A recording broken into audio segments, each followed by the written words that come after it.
อำเภอดอยสะเก็ดจังหวัดเชียงใหม่โอ้วัดเปิ่นงามกราบนมัสการครับ ผมก็ว่าปีนี้ยางทองต้องมาแน่นอนเนาะครับ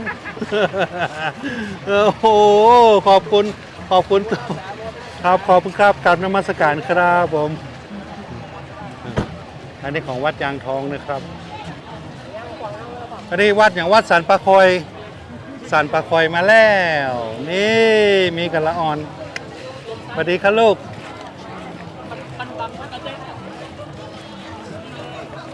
นี่ของวัดสันปะคอยก็มานี่สวัสดีครับลูกสวัสดีหนาวกันก็ขอข้าวเกี๊ยวได้ก็เอาเลยครับลูกเอาเลยสวัสดีครับโอ้ปัญแจข้าวเกี๊ยวมั้ยก็อ๋อโอ้ฟ้อนดับเมื่อใดจะฟ้อนนี่ลูกจะฟ้อนเมื่อใดกันฟ้อนไปแล้วเนาะสวัสดีครับสวัสดีครับ โอ้โหนี่3 ล้อนี่ทำงาน ครับ ยางแปดโอ้โห ครับ นี่เนาะ ยางมันแปบครับ โอ้เลมสูบก้าสูบมาแล้วครับ สูบมาละมันแปดไปเนาะสุดยอด ตอนนี้ตัวใหญ่แล้วไปยางก็เลยไป ไปขอตำรวจช่วยบ่ ขอบคุณครับนี่ตั้งหลังนี่ถึงแม่จะยางจะแปบอีแม่ก็ขอป้อนหน่อยเนาะนะครับ จังหวัดไหนฮะ เชียงใหม่นี่แหละครับ ยังไม่ตั้งร้านเป็ด อ๋อสำเนียงกะผมอยู่ประภัยสันกระแปงสำเนียงจากอู้แบบพี่ครับ อาจารย์มาเป็นเชียงใหม่เชียงใหม่แล้วเชียงใหม่ไม่ใช่ชัดเจนเกี่ยวไปแล้วเนาะ ครับ ให้มันเสื่อมหน่อย เซิงหน่อยเอาฟอนเอ้ยสวัสดีครับโอ้สวัสดีครับหมอเอก วันนี้นะ เพื่อนผมก่อนนะ เบิ้ลเมืองฟอร์ดนี่นะแล้วหมอตีหรือยังหมอเอกตียัง ไปแล้วครับ ตีไปแล้ว ครับ โอ้ ที่อยู่ป่าไม้ครับผม ป่าไม้นะครับ หมอนเล่ อันนี้หมอนนเรศ ตาหมอนเล่ หมอตา นายเอครับ ครับแล้วพุ่นเหรอ หมอนเล่นะครับ หมอนนเรศ นายเอ อ๋อนายเอกัน ป๊อปไอ้ปั๊บครับโอ้วันนี้เป็นครบทีมกันเนาะ เกือบครบครับตายห้องนี้แล้ว โอ้ ห้องมาครับ เบอร์ก้าห้องมา ห้องมา ถ้าห้องมานี่ยุ่งเนาะ อันนั้นไอ้นิ้งครับ ไอ้นี่ ไอโดครับ ไอโด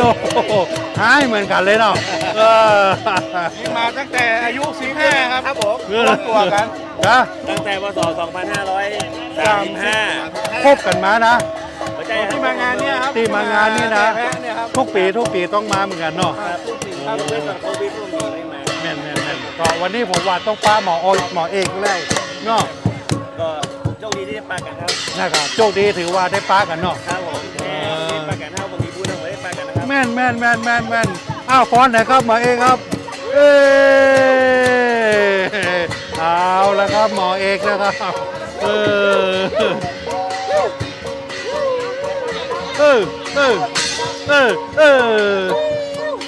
ไปบาม่วนเฮาม่วนแล้วเปิ้นเนาะ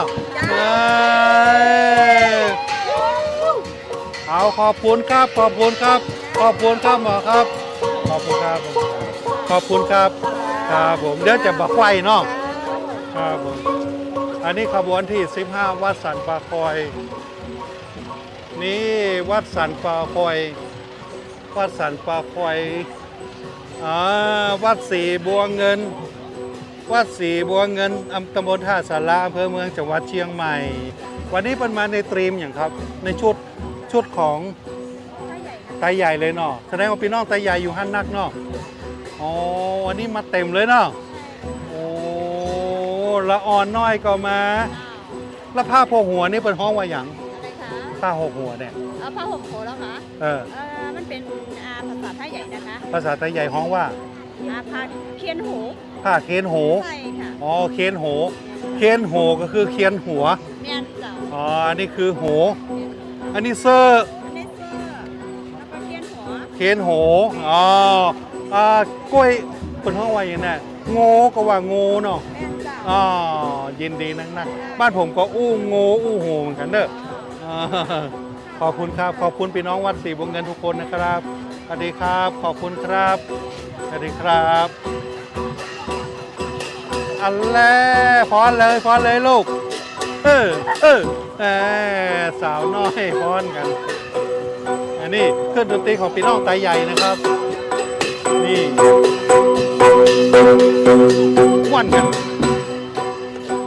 อันนี้แมงโตฟ้อนโตสวัสดีครับ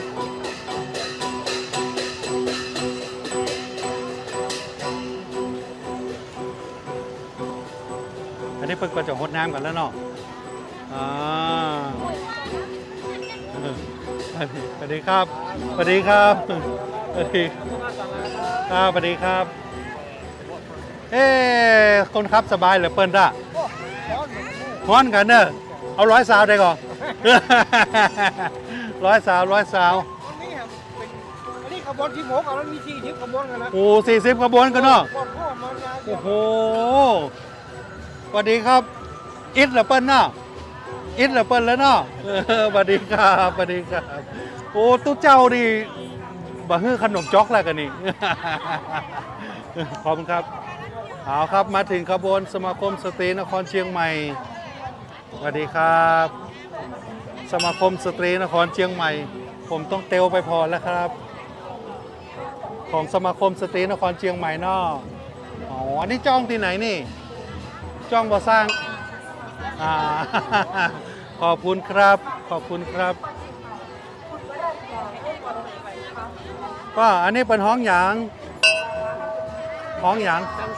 กังสดานถ้าเป็นกำเมืองนี่เหรอกระเด้งเนาะเด้งนี่เนาะแล้วอันนี้เหรอ ปกติเป็นใจมีงาครั้งนี้เนาะผมขอตีกันเลยก่อนนี่ขอบต้องตีนี่มันดังกังวานนี่เนาะโอ้ขอบคุณนะครับพ่อครับขอบคุณครับสวัสดีครับวันนี้สมาคมสตรีภาคเหนือเนาะปีนี้เป็นปีใหม่นะครับมาทุกปีเลยนะครับสุดยอดครับขอบคุณครับสวัสดีครับสวัสดีครับยิ้มหวานขนาดนี้แม่เสื้อกองงามนี่สวัสดีครับนี่เป็นอันนี้เป็นห้องว่าขันดอกเนาะขันดอกกันเนาะขันดอกงามแตะงามว่าอันนี้เป็นดอกของแต้เลยอันนี้เป็นห้องดอกอย่างครับวิวกล้วยไม้เนาะอันนี้นะต้นเทียนอันนี้เป็นต้นเทียนอันนี้ต้นพึ่งอ๋ออันนี้ต้นหมากหมากซุ่มหมากเป่งอ๋อครับแม่แล้วครับสวัสดีครับอ๋อหายอิดเลยเนาะอันนี้เป็นต้นเตียนนี่เป็นต้นเตียนนะครับขอบคุณครับสวัสดีครับแม่สวัสดีครับสวัสดีครับสวัสดีครับสวัสดีครับสวัสดีครับสวัสดีครับสวัสดีครับอันนี้ขบวนที่17ครับนี่ First of all, this consists of the Women Association of Chiang Mai sign. พี่กองสมัชชัยนะครับคงเฮียนปราณสุวรรณอนุสรณ์ Everyone will hear the auspicious and holy bells ringing. สวัสดีครับวันนี้เต้นหรือยังแต่คืนม่วนเนาะตัวนี้มาเหรอโอเคเบิ้นป้ากันสวัสดีครับลูกนี่ฟ้อน Together with pop lights, flowers, and juice, as well as some fun under a colorful Lana traditional outfit or Lana traditional troop skirt or passing, woven with silk, decorated with flower on her head to offer respect to the Buddha. The next procession consists of Chor Chang flag as an auspicious welcome to the Lord Buddha and Chor Noi flag to as an exorcism of bad fortune on Lana New Year's Day, followed by a procession of Mak Sum, Mak Beng, Ton Tung, Ton Thien, Ton Dong, and Ton Kru. สุดยอดครับขอบคุณครับ Next, there will be Nang Phon Deo Kalaya who sprinkle flower to welcome the royal chariot. to bring sacred Buddha images. Byeต่อ It's around the four guardian god and the six Rana altar to pay homage to the Lord Buddha. Next, there will be another สวัสดีครับพี่น้องสวัสดีทุกคนนะครับจากพิจิตรครับขอบคุณนะครับสวัสดีครับ และเป็นการเริ่มต้นสิ่งใหม่ที่ดี ด้วยการทำบุญสร้างกุศล มาแล้วครับมหาวิทยาลัยเชียงใหม่ อันนี้เป็นขบวนภูมิพยาปัญญาสักการะพุทธรัตนามหาวิทยาลัยเชียงใหม่นะครับสวัสดีครับเตลมาแต่เจ้าอิดก่อนอิดขนาดเหนื่อยขนาดเลยเนาะชื่ออ้ายอย่างครับโฟกัสน้องอย่างครับ น้องแปงเป็นคนเชียงใหม่เนาะโอเค วันนี้ขบวนมชมาในชุดลายเนาะโอเคสวัสดีครับสวัสดีครับสวัสดีครับอิดก่อนบ่อิดเนาะน้องอิดก่อนโอ้สุดยอดเลยสุดยอดเลยสาวมชเป็นงามครับเบางามเลยรอเลยครับผมอ๋ออันนี้เป็นชมรมพื้นบ้านล้านนาสวัสดีครับสวัสดีครับสวัสดีครับสวัสดีครับ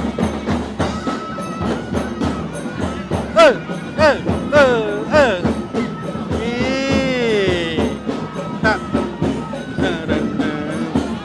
บอลเลยเดี๋ยวกันเนอะโอ้โห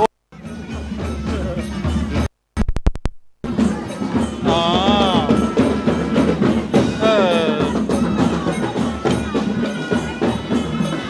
บ๊ายบายปากันทำแล้ว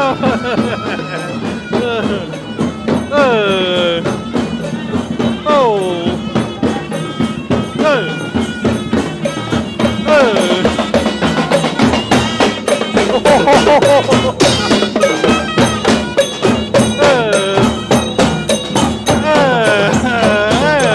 มันมีใครขมวนเต่าขมวนนี่เนาะ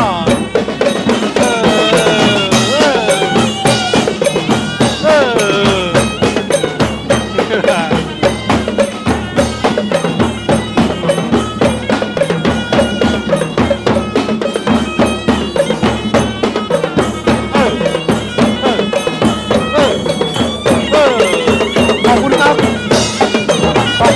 อบคุณครับอ๋อขบวนของกำนี้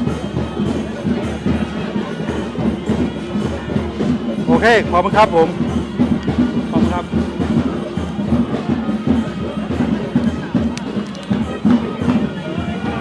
อันนี้ของมชนะครับมหาวิทยาลัยเชียงใหม่โอ้โหเด็กงามขนาดเนอะสวัสดีครับสวัสดีครับสุดยอดครับผมนี่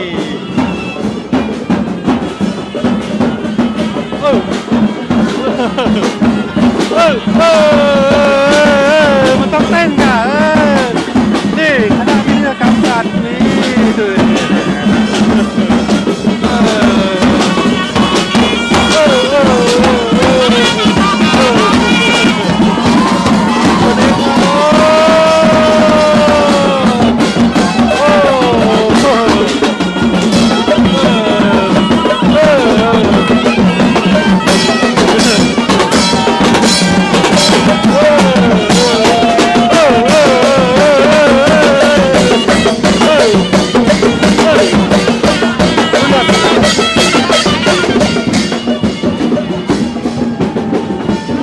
แล้วมชมาแล้ว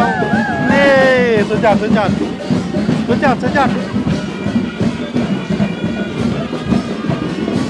่สาววิศวะดีครับ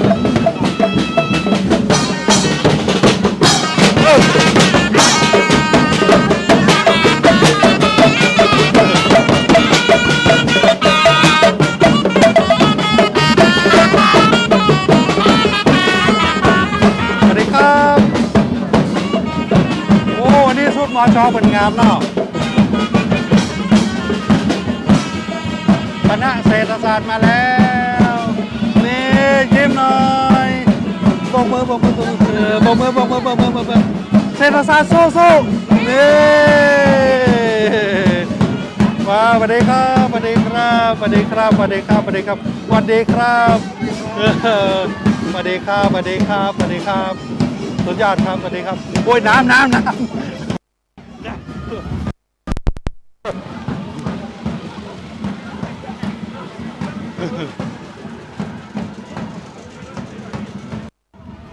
าละครับเจิมหัวเจจุ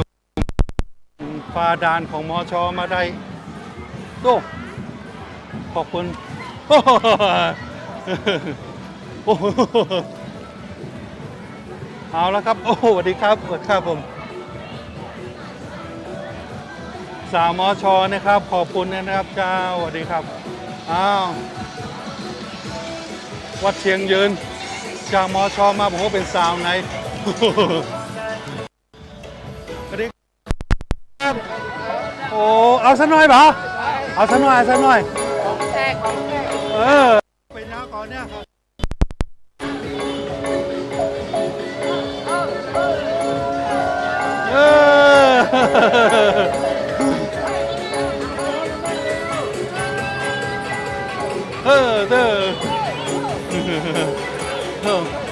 กองแตกบาบีบาใจปัญหาเนาะกองแตกบาใจปัญหาโอ้ตีจนกองแตกเลยเนาะสุดยอดครับสุดยอดครับผมวัดเชียงยืน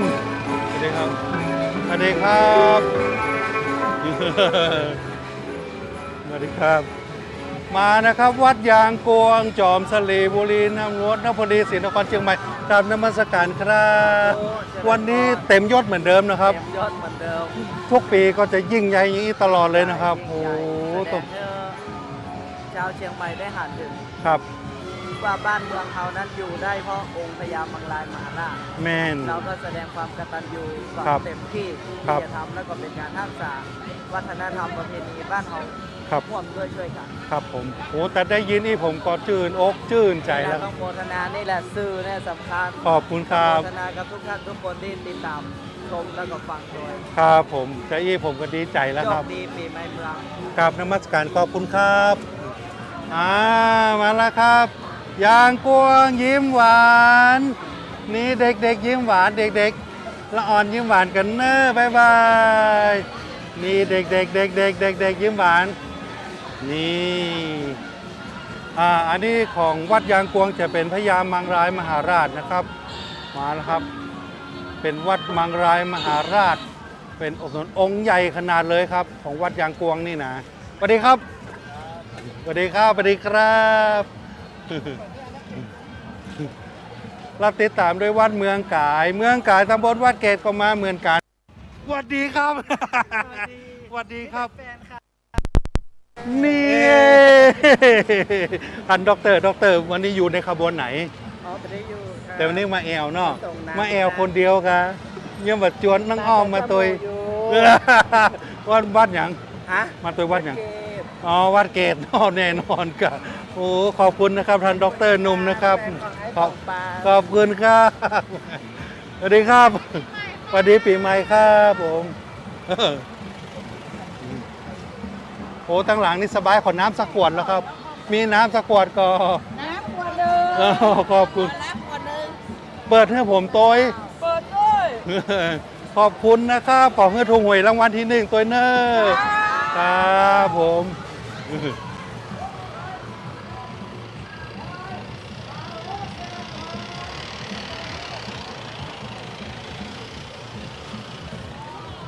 อันนี้วัดประธานพรอันนี้วัดประธานพรวัดนันทารามหายาส่งเข้าประกวดนะครับสวัสดีครับสวัสดีครับสวัสดีครับสวัสดีครับสวัสดีครับสวัสดีครับสวัสดีครับขบวนที่34สวัสดีครับสวัสดีครับสวัสดีครับสวัสดีครับกราบนมัสการครับจำได้ค่ะครับผมขอบคุณครับขบวนที่25ชุมชนวัดกูคำนี่วัดกูคำ วัดกู่คำสบายเนาะตั้งหลังเปียะ ครับตั้งหลังเปียะอันนี้มาถึงวัดหมื่นสารครับเจ้าโมเจ้าจุมผมขออนุญาตถ่ายวัดหมื่นสาร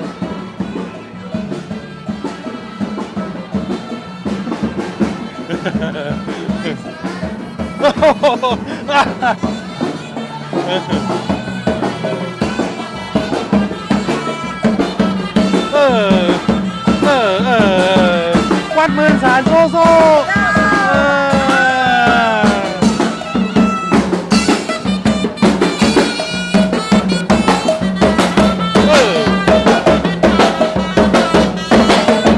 ครับหมื่นสารครับวันนี้มาในนามพี่ครับ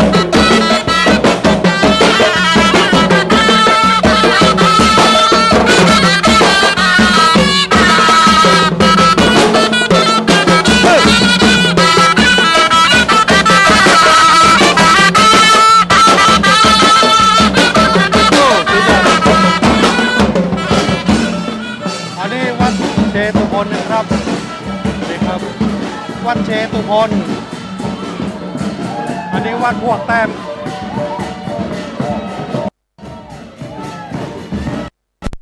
เออเออเออเออ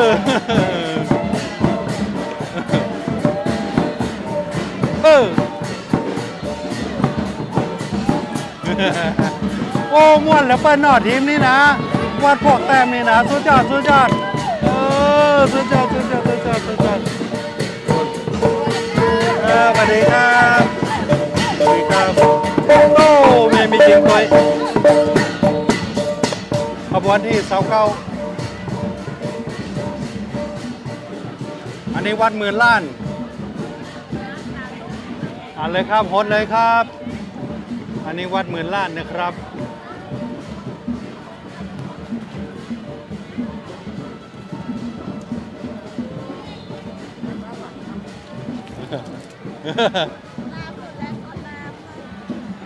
อันนี้วัดอู่ทรายคำอ๋อเดี๋ยวโหดใหม่ลูกโหดใหม่โอ้โหดใหม่เอามีนางแบบขอบคุณนางแบบที่เป็นแบบโหดเฮขอบคุณครับอันนี้วัดอย่างนี้อันนี้หลวงพ่อเงินเปิดโลกทันใจขบวนที่33ครับอันนี้บนคำ34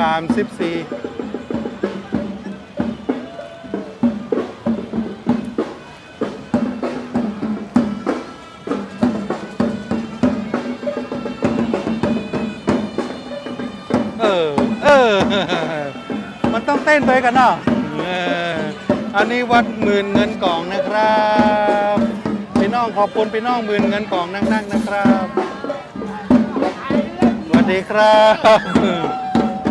มาละมาลูกแก้วมานี่มากี่ตัว2โอ้จากไหนครับมาเลยโดยสเก็ตครับจากดูเลยโดยเก็ตเนาะเอามาถึง2ตัวเลยโอ้วันนี้แบบไปประกวดที่คุณเนาะแล้วล่ะ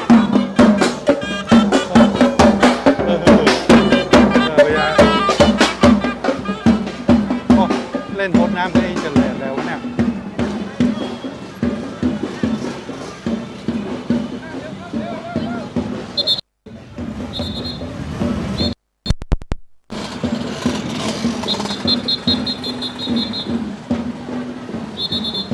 ถอยก่อนถ่ายก่อนฝากทิ้งตัวเนอะเดี๋ยว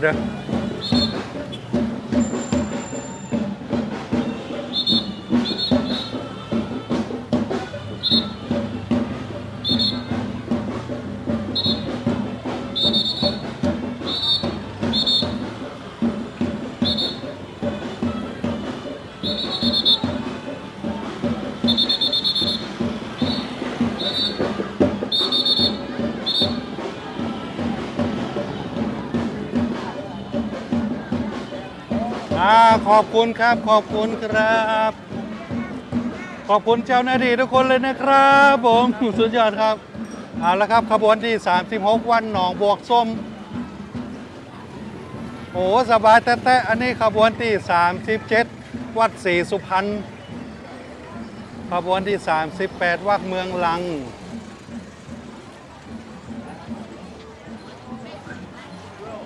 สวัสดีครับ วัดเมืองลังขบวนที่ 40 วัดแสนฝาง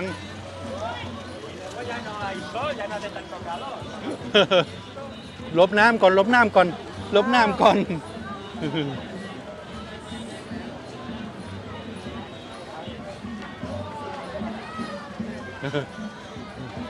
โอ้พระเจ้าตั้งใจขบวนทั้งหลังนี้เริ่มอันนี้พระเจ้าทันใจนะครับ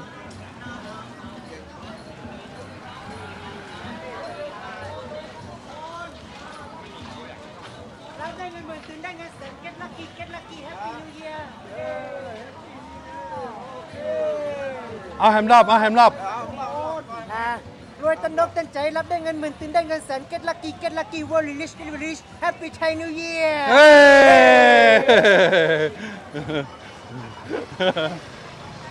ครับ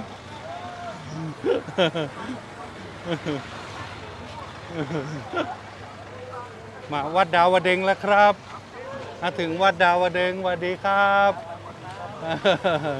อันนี้พระเจ้าแข่งคมจำลองวัดศรีเกิดอำเภอเมืองจังหวัดเชียงใหม่แข่งคมนี่คือแข่งเนาะมันคมเนาะอ๋อโอ้แว่นตาเป็นเหมาะขนาดเปิงขนาดเลยเนอะวันนี้มาดูสาวน้อยกำใส่กำพานอย่างลูกพานส่งน้ำเนาะ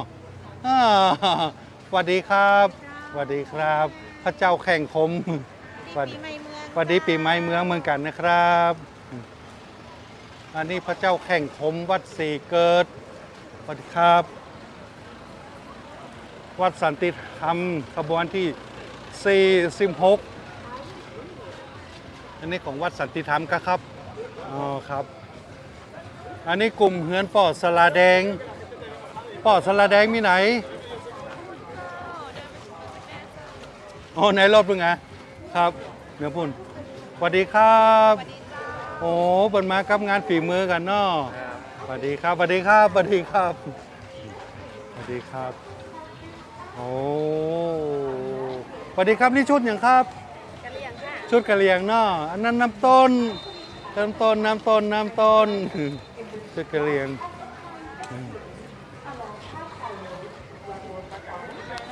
สวัสดีครับ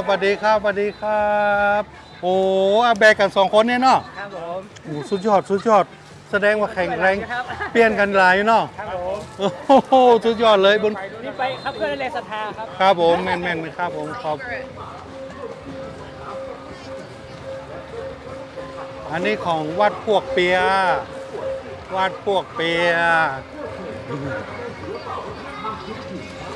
อันนี้วัดป่าแพ่งตำบลจางม้อยอันนี้วัดท่ากระดาษ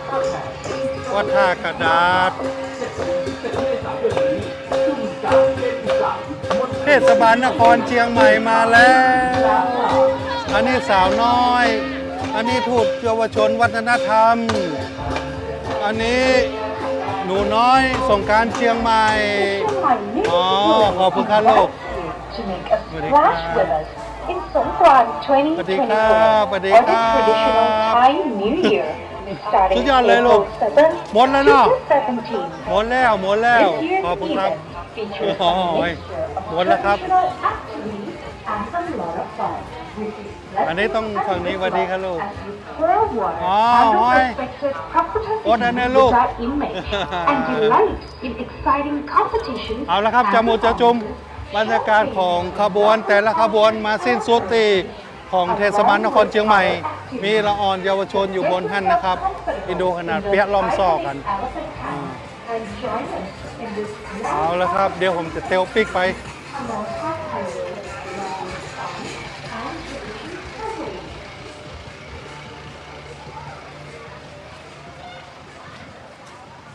มาเตลย้อน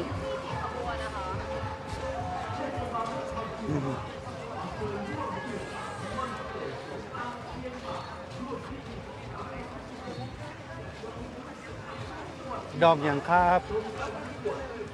ดอกหยัง ดอกหยัง ดอกหยัง บอกได้ก็ครับดอกหยังแม่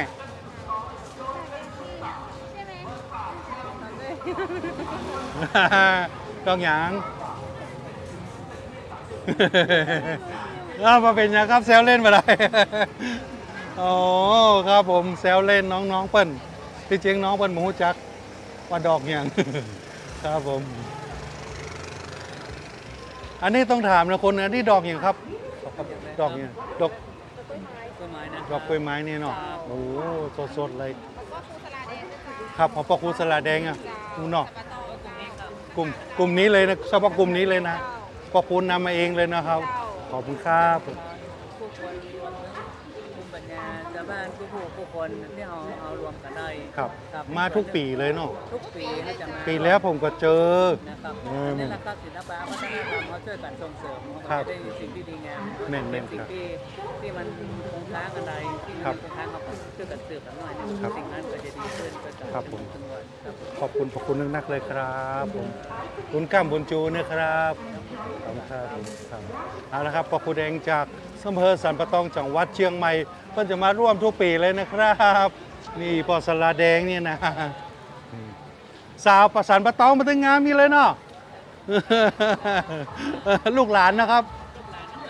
ลูกหลานทั้งนั้นในขบวนนี่ลูกหลาน แต่ว่าผมสังเกตว่าปี เลยครับทั้งนั้น เป็นพี่น้องปะโอก็มาพี่น้องกะเหรี่ยงก็มากัน นี่อยู่ในทีมเดียวเพื่อนห้องว่าเป็นภูมิปัญญา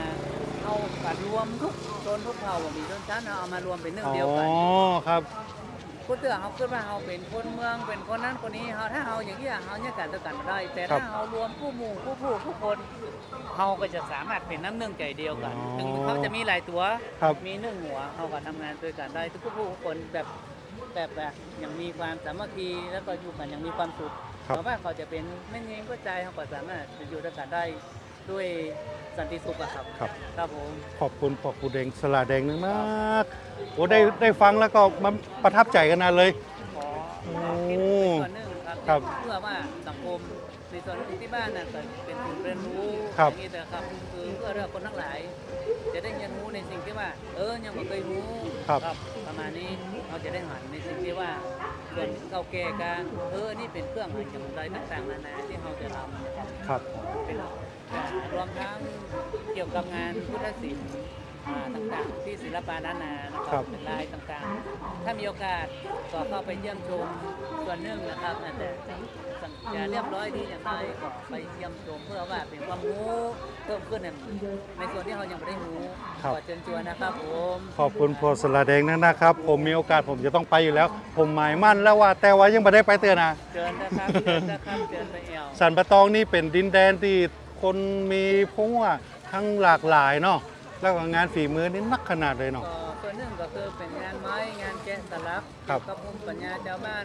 มีหลายชนเผ่าที่เราอยู่ด้วยกันสัปะตองอ่ะไม่ใช่ว่าคนเมืองคนเดียว ครับ รวมทั้งชนเผ่าต่างๆที่อย่างเอามารวมกันนี้ได้ก็เพราะว่าต้นไม่ใช่ว่ามีคนเมืองคนเดียวเนาะอย่างเงี้ย ครับ พี่น้องปกยกับผู้ส่วนที่ว่าเขาจะทำได้ อ๋อ ขอโทษครับขอโทษครับ เอาเลยครับเอาเลยครับ เหมันปูนเหมือนทรายเหมือนหินไม้แต่ละที่เอามารวมกันมันก็จะเกิดความสวยงามรวมกันนะครับ แม่นครับ ครับผม ขอบคุณปอสลามครั้งหนึ่งเลยนะครับผม ครับผม ขอบคุณครับและขอบคุณทุกคนเลยนะครับ มีโอกาสได้ไปปากันพุ่นเนอก เชิญนะครับ ขอบคุณครับ ขอบคุณครับ ขอบคุณครับ โอ้ขอบคุณครับ เอาละผมจะเตลย้อนปิกไปละ ขอบคุณพ่อสลาแดงอำเภอสัมปะตองนักที่ได้นำขบวนมาร่วมตัวนะครับเอาละสวัสดีครับ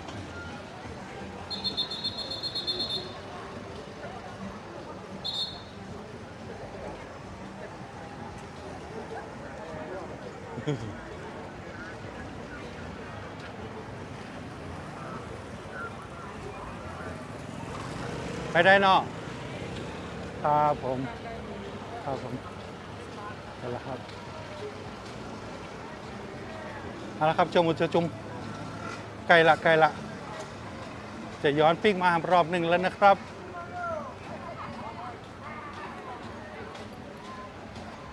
อาจจะมีก่อนบทใหม่ก็ มีก่อนบทใหม่ก็ ผมไม่ มีบทเดียว ก็เลยฮะ บทเดียว Rich today Rich tomorrow Rich every life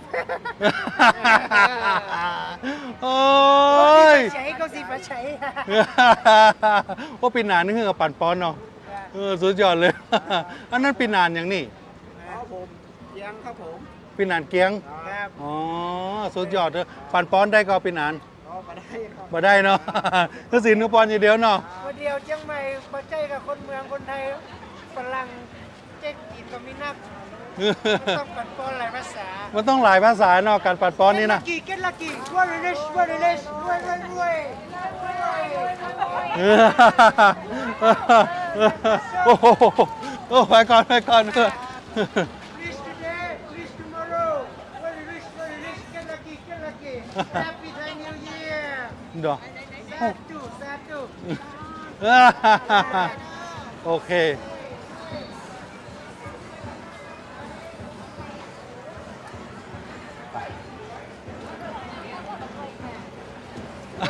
บ๊ายบาย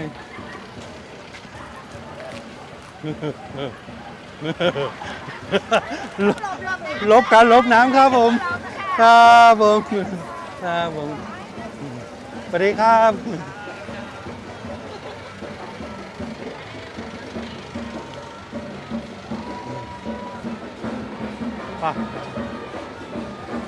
สวัสดีครับ สวัสดีครับ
พรุ่ง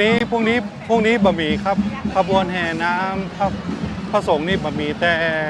มันจะมีงานประเพณีต่างๆที่วัดต่างๆในจังหวัดเชียงใหม่นะครับ ขอบคุณครับสวัสดีปีใหม่ครับสวัสดีปีใหม่โดนโฮสต์เต็มที่เลยบอกขอบคุณครับสบายดีเนาะถูกหวยรางวัลนิดนึงขอบคุณครับ ขอบคุณครับ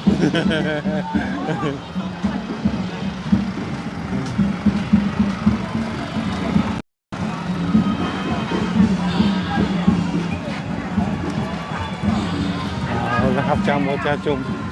ใกล้ถึงวัดโอ้ท่อนี่ต่อน้ำสายน้ำเลยเนาะ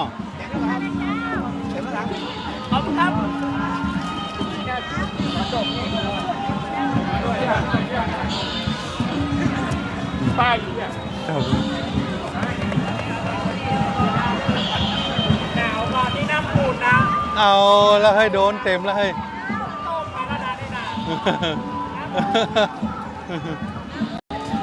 โดนแล้วครับ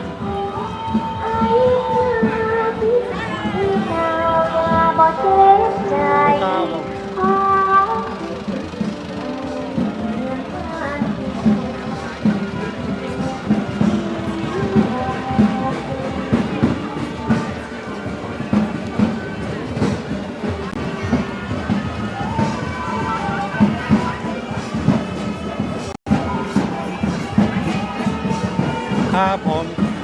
เก็บไลค์อยู่แล้วนะครับขอบคุณนะครับเจ้าหมูเจ้าจุ่มนะครับโอ้โหจะแทรกไม่ได้คือนี่ ขอบคุณครับ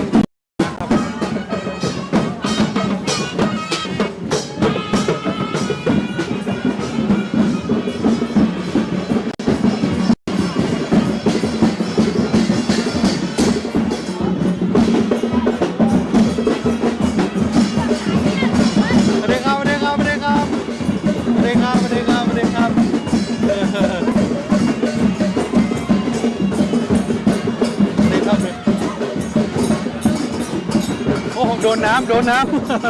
ลบน้ำก่อนครับ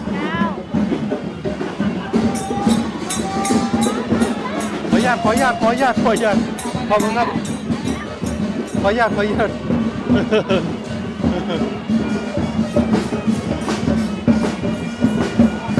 โอ้โห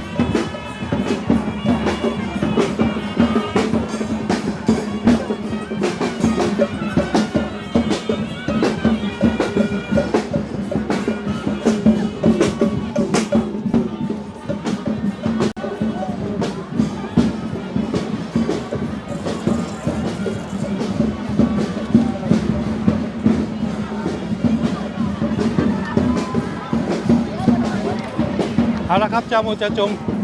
ตอนนี้การถ่ายทอดสดขบวนแห่พระพุทธรูปสำคัญในจังหวัดเชียงใหม่ก็ตึกนี้ก่อนผมเกินถ้าถ่ายกว่านี้ไปเดี๋ยว1แบตจะหมด2กล้องจะเปียน้ำเดี๋ยวนะครับ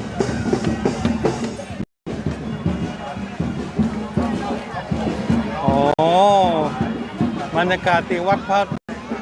สิงห์วรมหาวิหารนะครับอันนี้บรรยากาศก็เป็นใจเอง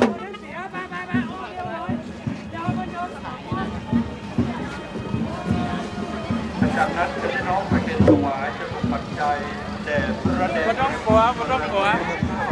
ารดร.ประธานในพิธีในวันนี้โอกาสที่เอาแต่เอก่อนนะครับ วันนี้ปากันการถ่ายทอดสดการแข่งขันประกวดกองผู้เจ